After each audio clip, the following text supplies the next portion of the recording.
ঢাকা পুলিশের স্পেশাল ইউনিটে শুরু হলো এক গোপন অপারেশনের প্রস্তুতি। দায়িত্ব পেলেন লেফটেন্যান্ট নাদিয়া, একজন সাহসী, দৃঢ়চেতা নারী অফিসার। নিজের পরিচয় লুকিয়ে মানব পাচার চক্রকে ধরতে আজ তাকে ছদ্মবেশ নিতে হবে। আয়নার সামনে দাঁড়িয়ে বদলে ফেলল নিজের সমস্ত চেহারা, সমস্ত পরিচয়। রাত গভীর, কমলাপুর স্টেশনের অন্ধকারে পা রাখলেন নাদিয়া।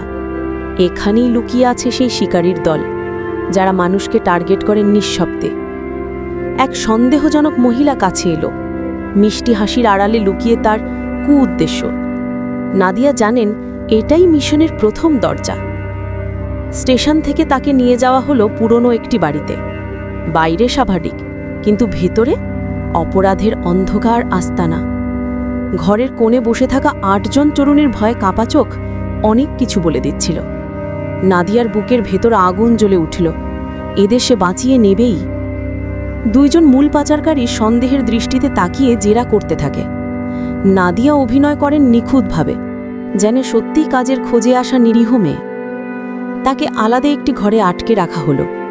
বন্ধ দরজার ওপাশে শোনা গেল মেয়েদের কান্না। নাদিয়া জানলেন সময় খুব কম। অন্ধকার ঘরে বসেই তিনি সদর দফতরে পাঠালেন গুরুত্বপূর্ণ তথ্য। তার প্রতিটি শব্দই কারো জীবন বাঁচাতে পারে। ভোরের আলো উঠতে না উঠতেই মেয়েদের জোর করে বের করা হলো। পাচারের প্রস্তুতি শুরু। নাদিয়া তাদের সাথে মিশে রইলেন, নিজেকে উন্মোচিত না করেই। সবাইকে তোলা হলো কালো ভ্যানের ভিতরে। নাদিয়া জানেন এই যাত্রাই তাদের জীবনের মোড় ঘুরিয়ে দিতে পারে, অথবা শেষ করে দিতে পারে। ভ্যান চলতে শুরু করতেই এনক্রিপ্টেড জিপিএস সক্রিয় করলেন তিনি। বাইরের কেউ জানে না, কিন্তু ভেতরে চলছে সময়ের বিরুদ্ধে এক দৌড়। পাচারকারীরা লক্ষ্য করল নাদিয়া বাকিদের মতো ভীত নয়। সন্দেহের আগুন ধীরে ধীরে তাদের চোখে জ্বলতে শুরু করল। হঠাৎ তারা তল্লাশি শুরু করল, আর ঠিক তখনই তারা খুঁজে পেল সেই লুকানো ইয়ারপিস। মুহূর্তেই বদলে গেল পরিস্থিতি। তুই পুলিশ? চিৎকার করে উঠল একজন, কিন্তু নাদিয়ার চোখে তখন শুধু একটাই আগুন, এই চক্রকে শেষ করে দেওয়া। চলন্ত গাড়ির মধ্যে শুরু হলো নির্মম হাতাহতি। ২ জন পাচারকারীকে একাই পরাস্ত করলেন নাদিয়া। দৃঢ়তা, গতি সবই ছিল তার অস্ত্র। মারামারির মাঝেই তিনি পাঠালেন জরুরি কোড। এবার পুলিশ বাহিনী জানে মিশন লাইভ, বিপদ চরমে। ৬ মিনিটের মধ্যে হাইওয়ে কাঁপিয়ে এগিয়ে এলো পুলিশের এসইউভি। সাইরেনের শব্দ যেন ন্যায়ের শপথ নিয়ে ছুটে আসছে। হাইওয়ের নির্জন জায়গায় চারদিক থেকে ভ্যানটিকে আটকে ফেলল পুলিশ।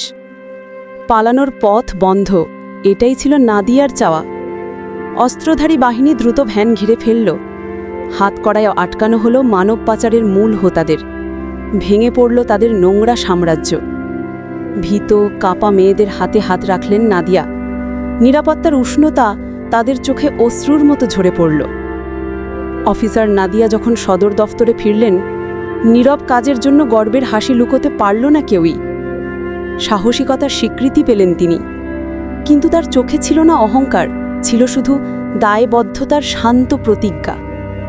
উদ্ধার হওয়া মেয়েরা কাঁদতে কাঁদতে তার হাত ধরে বলল, আপু, আপনি না থাকলে আমরা বাঁচতাম না। এই কথাই ছিল তার সবচেয়ে বড় পুরস্কার। রাতের শহর দাঁড়িয়ে আছে তার নিচে। আকাশের দিকে তাকিয়ে নাদিয়া বুঝলেন অন্যায়ের বিরুদ্ধে যুদ্ধ শেষ হয়নি, কিন্তু আজ সে জয়ী।